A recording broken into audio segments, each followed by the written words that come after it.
आज हमारा topic start होगा इन्वेंट्री। इन्वेंट्री यानी कि क्लोथिंग स्टॉक। स्टॉक को ही हम सिनोनिम बोल देते हैं इन्वेंट्री। इन्वेंट्री कितने तरह की होती है बिजनेस के अंदर, डिपेंड करता है बिजनेस कैसा है।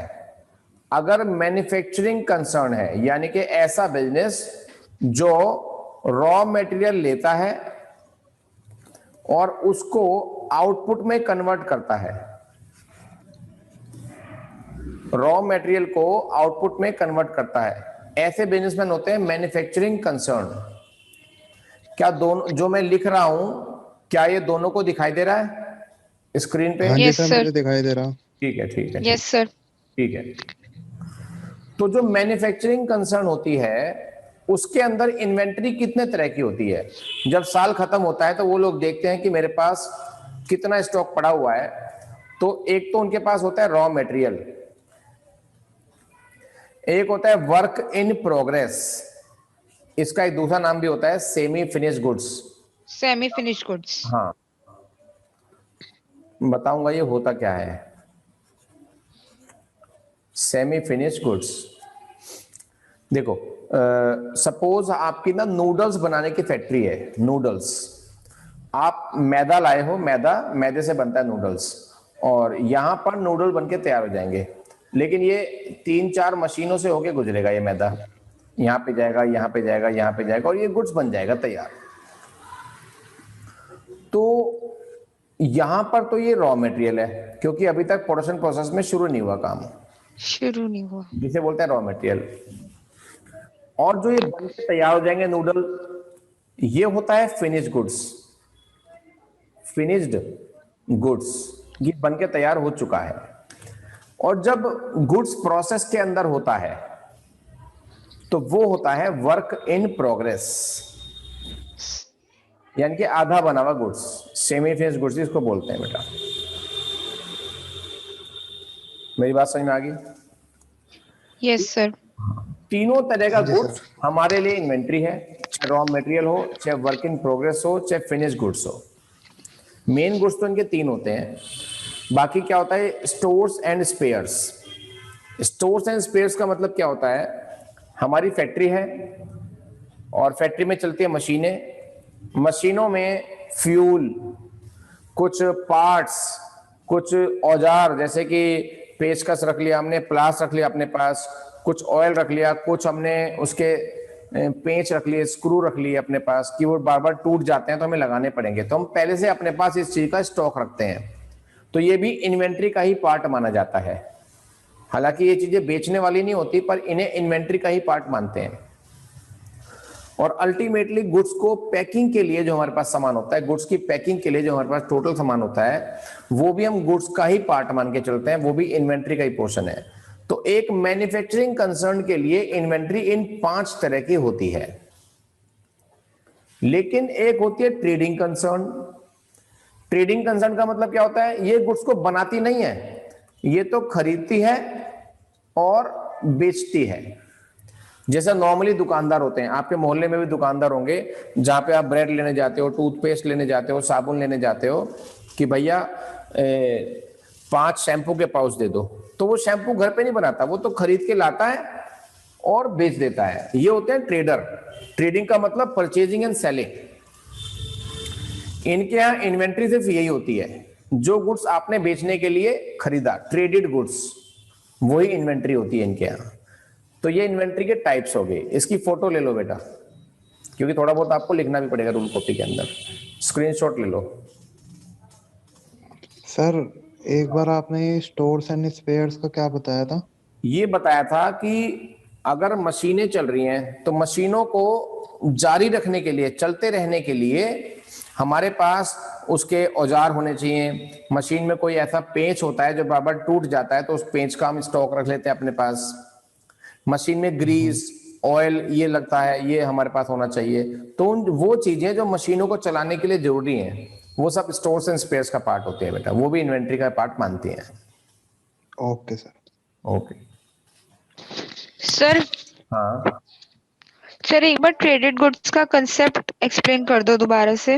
देखो, कोई भी दुकान हो, आप मार्केट में जाते हो, आप सपोज शूज लेने गए, शूज लेने गए और एडिडास वाले की दुकान पे चले गए आप, तो एडिडास के शूज ले रहे हो, तो जो एडिडास का शोरूम है, आपने जूते खरीद लिए उससे, उसके पास जितना भी स्टॉक पड़ा है, उसके पास जितना भी स्टॉक पड़ा है वो सब होता है ट्रेडेड गुड्स, क्योंकि उसने खरीदा है बेचने के लिए, उसने बनाया नहीं है, वो मैन्युफैक्चरर नहीं है, वो तो शोरूम है, आपको बेचने के लिए खरीद के लाता है वो तो जो दुकानदार खरीद के लाते हैं गुड्स बेचने के लिए, वो होते हैं ट्रेडर, उनके पास जो स्टॉक पड़ा होता है वो होते हैं traded goods.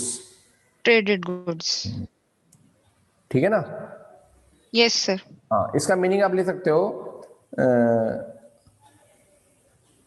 Goods goods are which are ready to be sell. हाँ, goods purchased for selling purpose, goods purchase for selling purpose. Selling purpose. ठीक है, हाँ जी। अब बात ये आती है कि ये चैप्टर मीनिंग नहीं बता रहा, ये चैप्टर तो इन्वेंट्री का वैल्यूएशन बताता है कि हमारी साल के एंड में इन्वेंट्री कितनी है, ये बताता है। तो हमें वैल्यूएशन सीखना है इस चैप्टर के अंदर। मीनिंग हमने सीख लिया, कितने टाइप की होती है ये सब हमने जान लिया, और जहां मैं आपको समझा रहा हूं ये ICAI का स्टडी मटेरियल है, डायरेक्टली मैं उसी में से समझा रहा हूं। फिर जब मैं आपके पास मतलब आपको कुछ क्वेश्चन कराऊंगा तो मैं दूसरी शीट शेयर करके क्वेश्चन कराऊंगा। फिलहाल तो ये मैं स्टडी मटेरियल में जितनी चीजें एज इट इज समझानी है वो समझा रहा हूं। हमें सीखना है इस चैप्टर के अंदर कि हमारी जो साल के एंड में इन्वेंट्री पड़ी है, बच गई है, वो कितने रुपए की है, उसका वैल्यूएशन क्या है, ये जानना बहुत जरूरी है। चलो मैं आपको एक एग्जांपल देता हूं बेटा। वो एग्जांपल सब पे तो लागू नहीं होता, लेकिन आपको बात समझ में आ जाएगी कि सर ये वाली बात क्यों कर रहे हैं। वैल्यूएशन तो सबको पता ही होता है मैंने कितना खरीदा। देखो एक बात सुनो बेटा, आपके मोहल्ले में या आपके आसपास एक परचून की दुकान होती है, ग्रोसरीज की दुकान होती है, उसने एक ड्रम रखा हुआ अपने यहां, एक ड्रम रखा हुआ है, और उस ड्रम के अंदर रखी है बहुत सारी चीनी, शुगर। ठीक है, आप गए, भैया 2 किलो चीनी दे दो, 2 किलो शुगर उसने दे दिया आपको। वो जो ड्रम में शुगर भरी हुई थी वो उसने 40 रुपीज पर केजी खरीदी हुई थी। वो बेचता जा रहा था, सबको चीनी बेचता जा रहा था, अब चीनी हो गई खत्म, चीनी रह गई कम, अब चीनी रह गई कम और ड्रम खाली होता जा रहा था। ठीक है, अब उसके अंदर थोड़ी सी चीनी रह गई, थोड़ी सी चीनी रह गई। ठीक, आप एक और बोरी लाए और आपने ड्रम में डाल दी, एक और बोरी लाए और ड्रम में डाल दी, चीनी फिर भर गई, पहले से थोड़ी सी बच गई थी, आपने और मिला दी। अब की बार जो चीनी लाए आप, वो लाए हो 45 रुपीज पर केजी वाली, महंगी हो गई। ठीक है, आपने ये भी बेचना शुरू कर दिया, साल खत्म हो गया, साल खत्म हो गया और ड्रम में आपके पास 20 किलो शुगर बची हुई है जो आपकी इन्वेंट्री है। अब आप ये कैसे पता लगाओगे कि इस शुगर के अंदर कौन सी वाली चीनी 40 रुपए वाली है और कौन से वाली चीनी 45 रुपए वाली है, 45 रुपीज वाली है? कोई आइडिया है आपके पास? बताओ कुछ। ऐसा तो समझ नहीं आ रहा, कोई आइडिया नहीं लग रहा। ऐसे संभव ही नहीं है क्योंकि आपस में मिल गई सारी इन्वेंट्री। हाँ, हाँ वो तो वही दोनों सर। मिक्स ही हो गई है सर। अब चीनी के दाने पे तो लिखा नहीं कि 40 रुपए वाली मोहर लग रही है, उससे 40 है या 45 है। हाँ, एक एक दाना हम अलग तो करेंगे भी नहीं, है ना? तो ऐसे में नहीं चलती सर। है, ऐसे में चलती है हमारी एजम्पशन, ऐसे में चलती है हमारी एजम्पशन। वो एजम्पशंस क्या हैं, वो मेथड क्या है, वो बताऊंगा। इसलिए इन्वेंट्री के वैल्यूएशन की जरूरत पड़ी कुछ टेक्निक्स की, कि कौन कौन सी टेक्निक से हम पता लगाएंगे कि जो चीनी बची हुई है वो कितने रुपए वाली है, वो कितने रुपए वाली है। हाँ ठीक है ना? तो वो टेक्निक मैं आपको समझाऊंगा अलग अलग कंडीशंस में। स्क्रीनशॉट ले लो।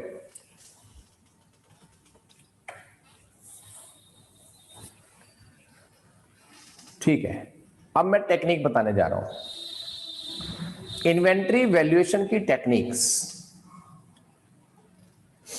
हिस्टोरिकल टेक्निक्स यानी कि हिस्टोरिकल कॉस्ट मेथड और नॉन हिस्टोरिकल टेक्निक्स। हिस्टोरिकल जो पहले से चलती आ रही हैं और नॉन चलता आ हिस्टोरिकल रहा है। हाँ। यानी कि ये टेक्निकल है, ये बहुत ज्यादा लॉजिकल है, जो अच्छे से समझ में आएगा, यानी कि मैथमेटिकल है ये वाली मेथड।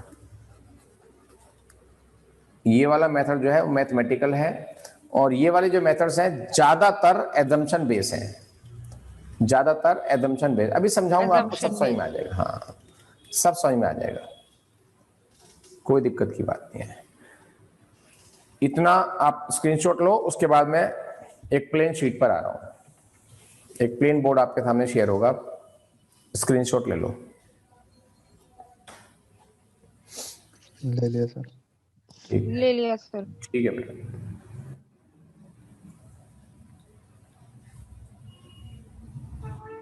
देखो प्लेन बोर्ड आ गया आपके सामने।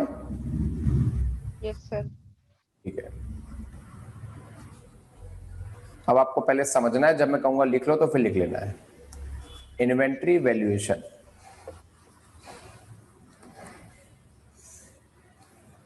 मैं आपको बता रहा हूं historical techniques, historical methods.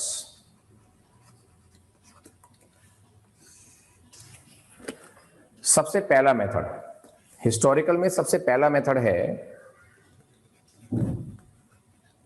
FIFO. FIFO का मतलब होता है first in first out method. ये क्या मतलब होता है? इसका मतलब यह है कि जो गुड्स पहले आया वो पहले बिकेगा।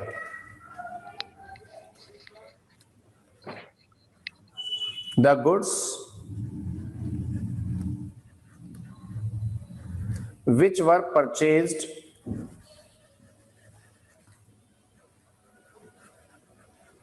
earlier will be sold first। पहले वही वाला गुड्स बिकेगा जो पहले खरीदा गया है। हिंदी में भी लिख देता हूं मैं, पहले खरीदा हुआ गुड्स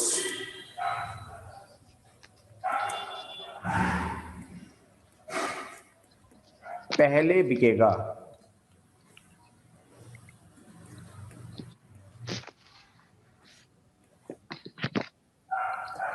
तो ये हमारी एजम्पशन है कि जो गुड्स पहले आया था वो पहले बिक गया होगा। यानी कि जो अब गुड्स बचा हुआ है, वो जो चीनी 20 किलो बची हुई है, वो कौन से वाली है? 40 वाली है या 45 वाली है? दिमाग लगा के बता दो, गलत बताओगे तो भी कोई दिक्कत नहीं है, बताओ पर। सर जोन सी बची हुई। हाँ सर वो तो लास्ट वाली बची सर वो हुई तो है। 40 वाली होगी। नहीं, 40 नहीं, हाँ 45 वाली बचेगी फिर तो। हाँ कौन सी बचेगी? 45 सर वाली। लास्ट वाली तो 45 वाली बचेगी, क्योंकि वो तो खत्म ही हो चुकी थी, जब तो हमने दूसरा और चीनी डाली थी ड्रम में। Perfect perfect. यानी कि पुराना गुड्स तो सारा बिक चुका है। हाँ। नहीं, ड्रम में तो ये था कि पूरी जीरो नहीं हुई थी, थोड़ी सी बच रही थी। बच गई थी, लेकिन वो आगे ये वो इसके हिसाब से तो मिक्स सर कर दी 45 सारी। वाली बचेगी। 45 ही तो बचेगी सर फिर भी, क्योंकि रेशियो तो 45 का ज्यादा है। नहीं, ज्यादा कम नहीं, इस एजम्पशन से मालूम हुआ है बात कि पहले हाँ वाला तो सारा गुड्स बिक गया, जो बचा हुआ है वो लास्ट वाला बचा हुआ है। ठीक है ना? पहले खरीदा हुआ पहले बिक गया यार, आखिरी में 45 वाला बच रहा था सर, ऐसा ही है ना? हाँ, तो स्टॉक आ गया बेटा, 20 किलो चीनी है और 1 किलो चीनी का रेट है 45, यानी कि उस हिसाब से आपकी चीनी का स्टॉक आ गया 900 रुपए का बेटा। ठीक है, अब हम इसका एग्जाम्पल लेते हैं, इसका स्क्रीनशॉट ले लो, फिर एग्जाम्पल लेते हैं।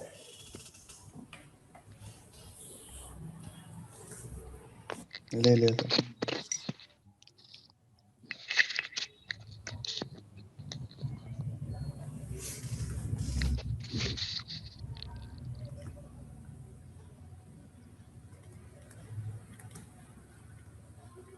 एक क्वेश्चन है कि आपने 1 जनवरी को 20 किलो चीनी खरीदी 40 रुपए के हिसाब से। चलो कुछ और खरीद लो, क्योंकि थोड़ा सा कैलकुलेशन मुझे कम करानी है। 5 रुपए के हिसाब से कोई चीज खरीदी। आप कोई चीज बेचते हो, वो आपको 5 रुपए पर यूनिट पड़ी, और आपने कितनी यूनिट खरीदी? 20 यूनिट खरीदी बेटा। 20। हाँ, 5 तारीख को आपने 30 यूनिट और खरीदी 6 रुपए के हिसाब से। 7 तारीख को आपने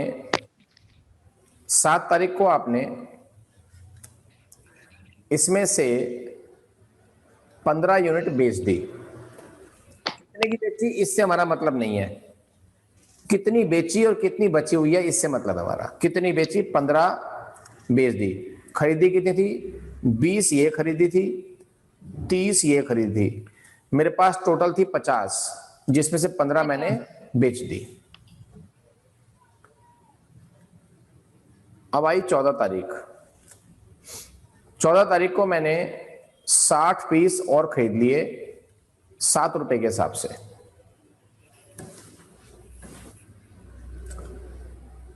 बीस तारीख को मैंने 70 पीस बेच दिए। ठीक, अब आपसे वो पूछ रहा है कि वैल्यू ऑफ इन्वेंट्री बताओ 20 तारीख को कितनी है। ये उनका क्वेश्चन है, और ये मैंने क्वेश्चन दे दिया आपको।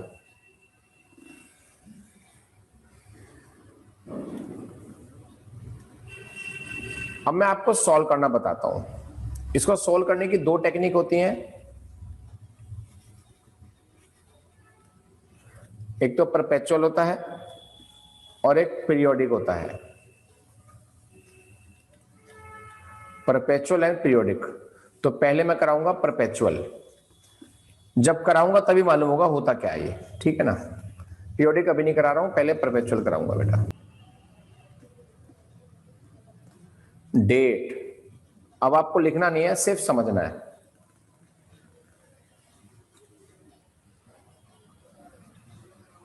परचेज्ड,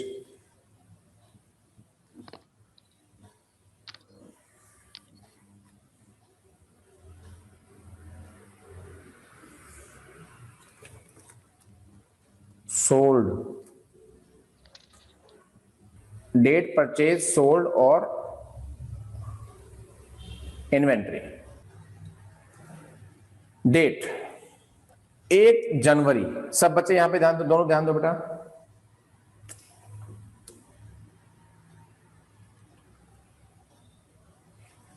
1 जनवरी को हमने 20 पीस खरीदे हैं 5 रुपए के हिसाब से। बेचा कुछ है नहीं। हाँ, तो 20 पीसेस आपने परचेज किए 5 रुपीज के हिसाब से। बेचा आपने कुछ है नहीं, तो आपकी इन्वेंट्री कितनी बच गई? 20 पीसेस के हिसाब से 5 रुपीज ये बच गई बेटा, है ना। यहां पे मल्टीप्लाई करने की नीड ही नहीं है। आप देखो 5 तारीख को आपने क्या किया होगा, 5 डेट में आपने क्या किया होगा। ये छोटे छोटे टिक मैं आपको हटा देता हूं, ये आपको कंफ्यूज करेंगे। 5 तारीख में आपने फिर खरीदे 30 पीस, तो आप परचेज वाले कॉलम में लिखोगे 30 पीस 6 रुपए के हिसाब से।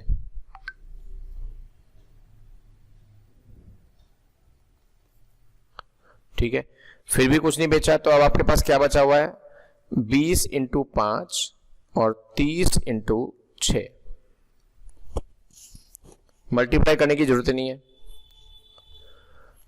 अब 7 तारीख को आपने क्या किया? परचेज तो आपने किया नहीं, इसका मतलब बेचा है। क्या बेचा है? 15 पीसेस आपने बेच दिए। क्योंकि आपका मेथड चल रहा है फीफो,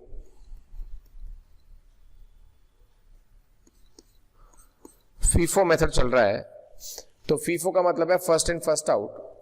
तो जो 15 पीसेस आपने बेचे होंगे बेटा, तो कौन से वाले बेचे होंगे? फर्स्ट इन फर्स्ट आउट, जो पहले आया वो पहले बिका, यानी कि पहले वाला गुड्स आपने बेचा होगा। तो 5 पीस तो वो वाले बच रहे हैं 5 रुपए वाले, और 30 पीस बच रहे हैं एज यूजुअल 6 वाले। एक बार इनको देखो, कोई प्रॉब्लम हो तो बताओ मुझे।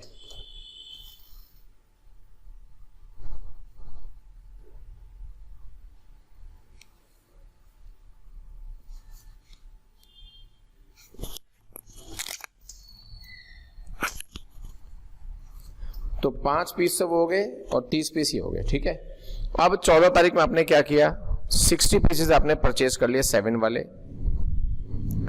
अब आपके पास क्या क्या है, बेचा कुछ है नहीं, तो 5 पीस तो पुराना माल पड़ा हुआ है आपके पास, 30 पीसेस बचे हुए हैं 6 वाले, और 60 पीस आपने और परचेज कर लिए 7 वाले। 3 तरह का स्टॉक आपके पास पड़ा है। अब आपने बेचे हैं 70 पीस, तो फीफो के हिसाब से अगर आपने 70 पीस बेचे हैं तो 5 तो आपने ये वाले बेचे होंगे, 30 ये वाले बेचे होंगे, क्योंकि पुराना माल आप पहले बेचोगे, तो 35 तो ये सेल हो गए, 70 बेचे हैं टोटल, तो 35 इसमें से बेचे होंगे आपने। तो जो आपका स्टॉक बचा होगा वो इसमें से बचा है, क्योंकि 60 में से 35 आपने बेच दिए, तो 25 पीस आपके बचे हुए हैं 7 रुपीज वाले, और ये आपका आंसर आ जाएगा बेटा ₹175। ये आपका आंसर आ जाएगा।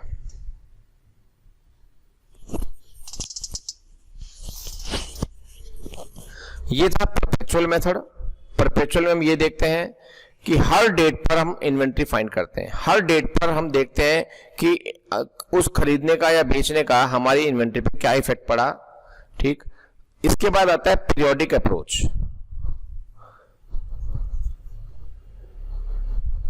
पीरियोडिक अप्रोच में क्या होता है कि एक पूरे ड्यूरेशन के एंड में, पूरी ड्यूरेशन के एंड में कुल कितना स्टॉक बचा, 20 और 30, 50 और 60, यानी कि आपने टोटल यूनिट आपने परचेज कितने किए,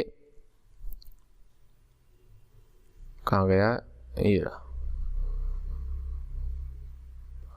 110, 20 और 30, 50 और 60, 110, और टोटल यूनिट आपने बेचे कितने हैं, 15 ये बेचे हैं और 70 ये बेचे, 85 बेचे आपने,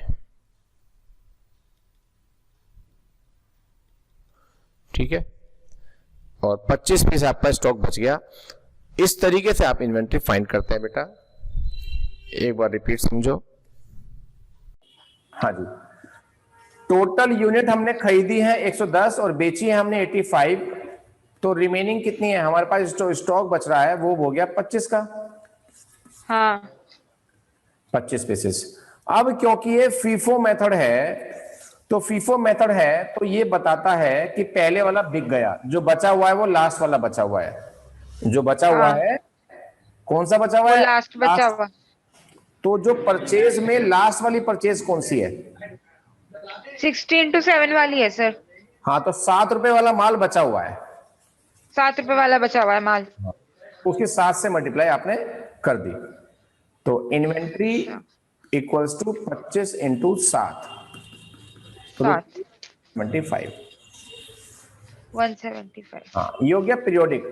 पूरे टाइम पीरियड की परचेज और सेल इकट्ठे देख ली हमने, हर बार नहीं देखा स्टॉक।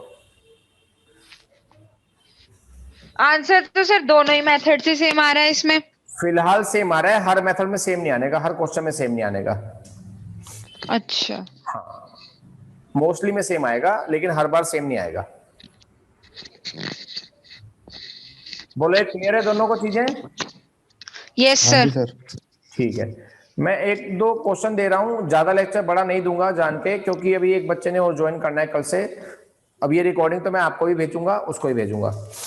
मेरी ये रहेगी, जितनी भी क्लासेस होंगी वो सब रिकॉर्ड होंगी, और दोबारा देखने के पर्पज से वो मैं लिंक आपको भेजता रहूंगा, लिंक आगे शेयर ना करना बस। Okay sir. Okay sir.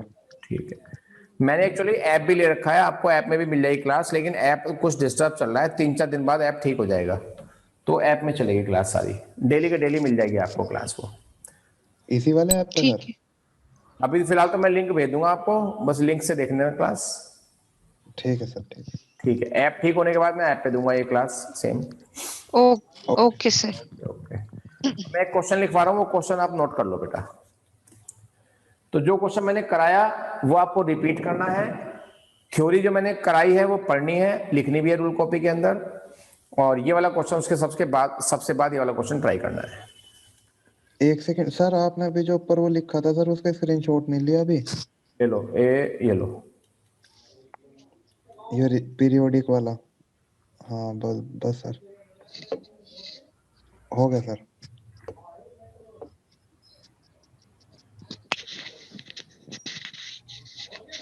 Date purchase sold, 1 तारीख को आपने 500 पीस खरीदे हैं 7 रुपए वाले,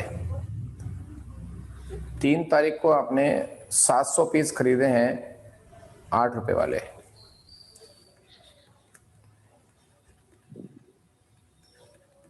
6 रुपए वाले, 11 तारीख को आपने बेच दिए, 1500 पीस बेच दिए, 15 में आपने 300 और बेचे। फिर 22 तारीख को आपने 500 पीसेस और खरीदे। 1 मिनट,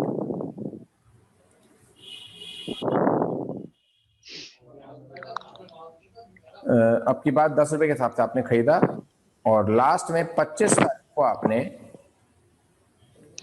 700 पीस बेच दिए। तो इसमें आपको इन्वेंट्री निकालनी है और मेथड यूज करना है फीफो, और परपेचुअल से भी निकालना है और पीरियोडिक से भी निकालना है।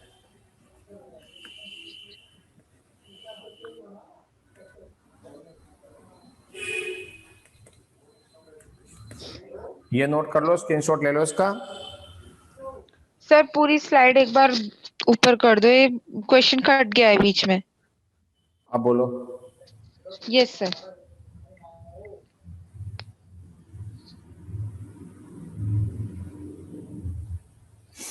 ठीक है, चलो यस सर। आज इतना ही काम है।